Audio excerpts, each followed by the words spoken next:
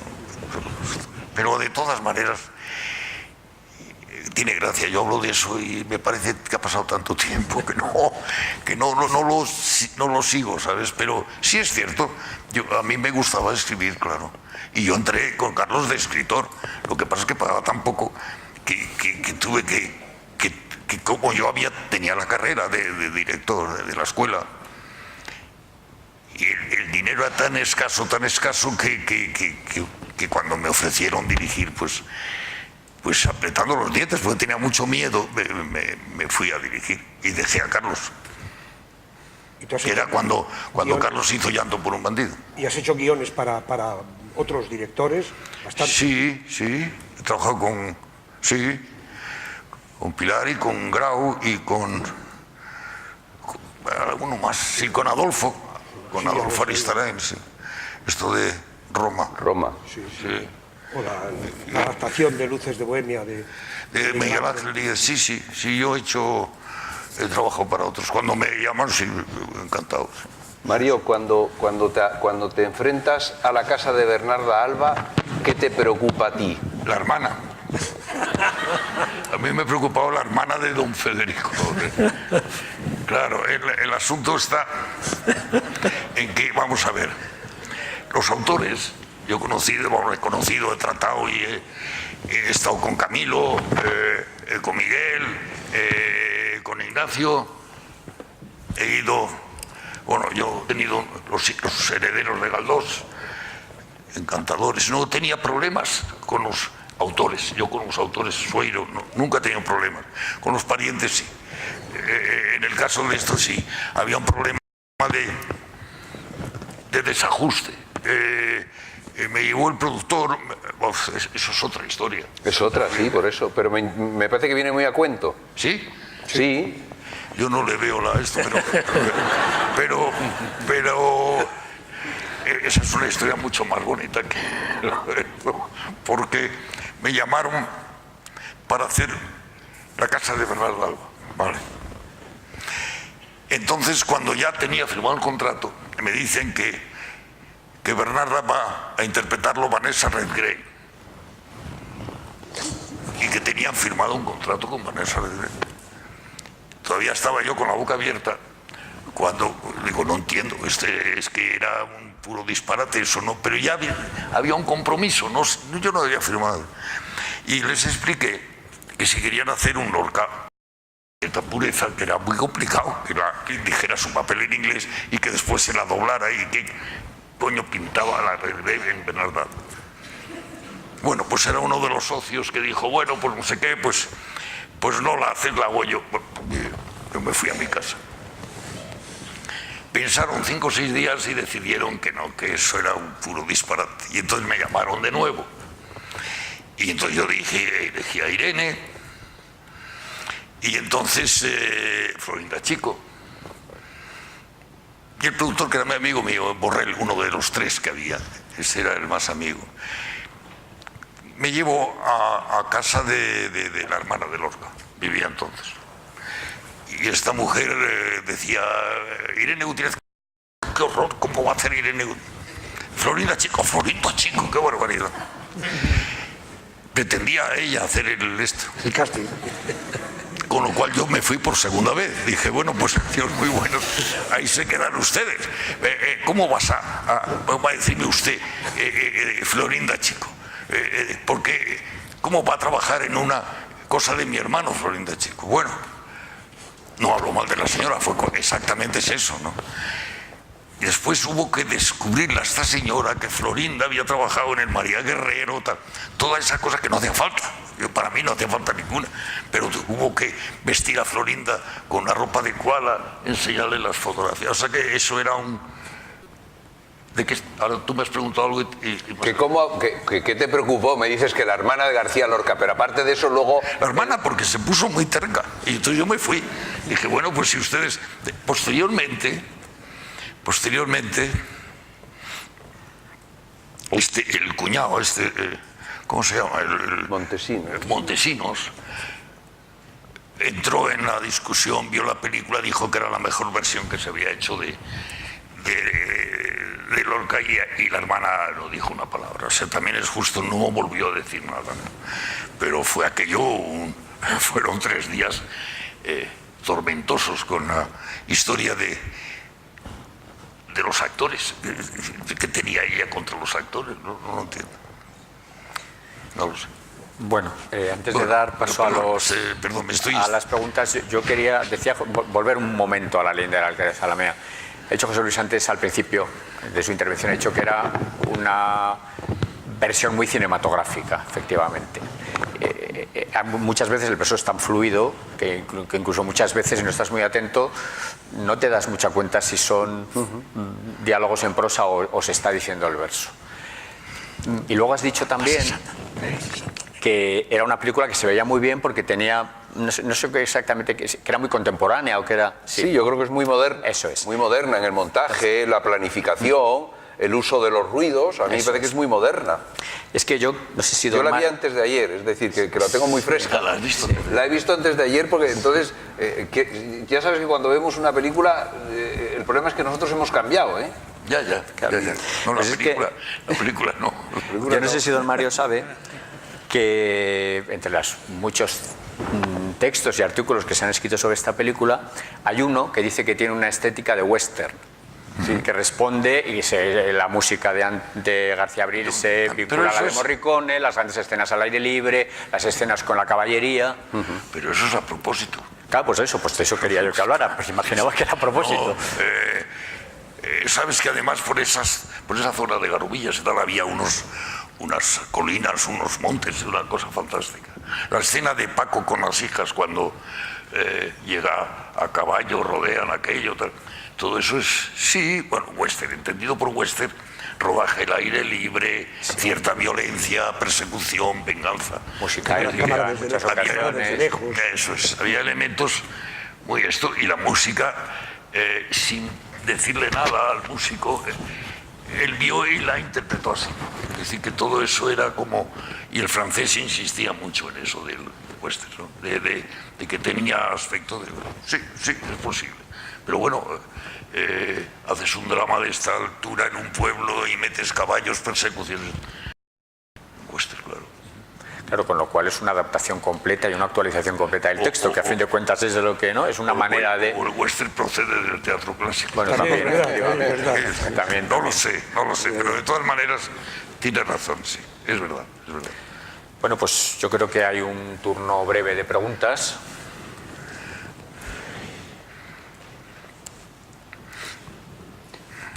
El destinatario principal tendría que ser don Mario Camus. Es que hemos hablado tanto que ya está todo contestado. Pero quizás ha habido alguna cuestión que quede por resolver. No. Pues realmente hemos hablado... Allí piden la palabra. Sí. Perfecto. Buenas tardes y muchas gracias. Da igual al contertulio que conteste. La pregunta es ¿por qué creen que no se apuesta ahora tanto por un cine dedicado a la literatura y a los clásicos? Quizá porque sea muy caro. ¿Que por qué no se apuesta por un cine dedicado a los clásicos, a la literatura clásica? No tengo ni idea. ¿En España o fuera de España? Yo no tengo ni idea. No, nunca he sido dirigente de cine. No, pienso que hay... No sé, frente al cine, lo hemos hablado esta mañana, frente al cine, frente al teatro, sobre todo la cultura, los actores, hay como un desapego ahí enorme entre las autoridades, lo que quieren hacer, de repente hacen una ley, de repente la cambian, hacen lo contrario. Nunca he entendido muy bien la política referida al cine y casi si me apura referida a otras cosas, a la cultura en general. Nunca la he entendido. ¿Por qué no se hace más en torno al teatro clásico? ¿Por qué no hay más teatro? ¿Por qué no se atiende en los telediarios en vez de atender a las superproducciones americanas y empezar el telediario con ellas? Se habla de los españoles, no se entiende. Tú dices, bueno, pues hay ahí un vicio adquirido desde hace un montón de tiempo y mucho dinero. Y mucho dinero. Y entonces yo todavía tengo capacidad de asombrarme cuando estás viendo el telediario del mediodía y te salen hablando de que van a poner el pirata este que ponen, pero abriendo el telediario con eso. Claro, eso es impagable. Entonces, en el cine español no se puede. El cine español es bastante corto de dinero, es como muy difuso en cuanto a las leyes, nadie sabe muy bien para dónde tirar. Hago una película que dé mucho dinero, pero yo estoy muy separado de eso. Ahora ya hace mucho tiempo que yo no hago nada, me jubilé y ha pasado un montón de tiempo, pero me temo que los problemas dan vueltas, pero que siempre son los mismos, ¿no? Ese es el desapego que hay, no hay manera. El público, las autoridades, el cine, el teatro, bueno, ahí hay un cirio que no acaban de arreglarlo.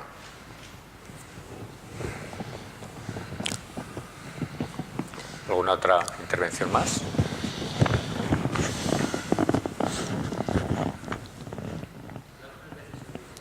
A críticos...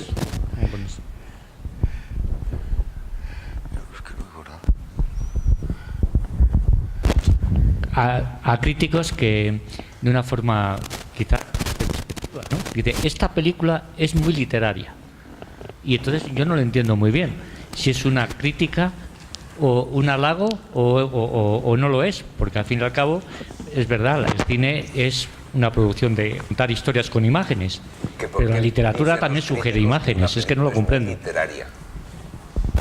¿Qué valor tiene cuando dicen esto, que es muy literaria?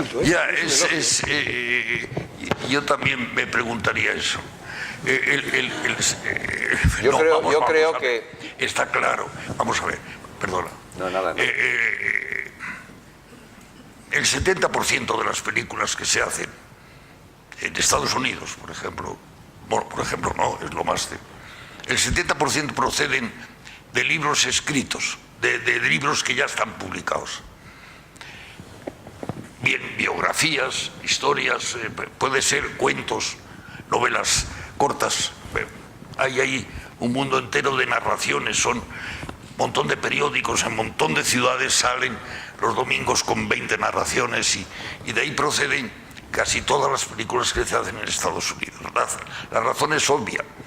Está publicado, está ya, digamos, ha tenido la confrontación con el lector. Ha habido resultados positivos en cuanto a esa confrontación. Gusta. Y entonces todo eso es como... Bueno, es como una tentación a emprender el camino de hacer la versión cinematográfica, porque además del poder que tienen, tienen la seguridad de que esa historia está bien contada. En el caso, eso es proceder de la literatura. En el caso ya siendo ya poniéndonos un poquito pedantes, diríamos, es literario todo aquello que tiene una cierta verbosidad en el diálogo, que tiene metáforas y cosas procedentes más de la literatura, que no son. Pero eso es una extraña posición. En el cine español, en el cine mundial, los críticos, hubo una época que decían, lo que queremos son movies, algo que se mueva, caballos, tal, coches que se muevan, acciones continuas, ¿no? Y entonces apareció Mankiewicz, por ejemplo, hizo Eva al desnudo, es pasaban todo el día hablando, desde que empezaban hasta que terminaban. Y la gente dijo, esto está muy bien. Bueno, ¿es cine literario? No, es cine hablado.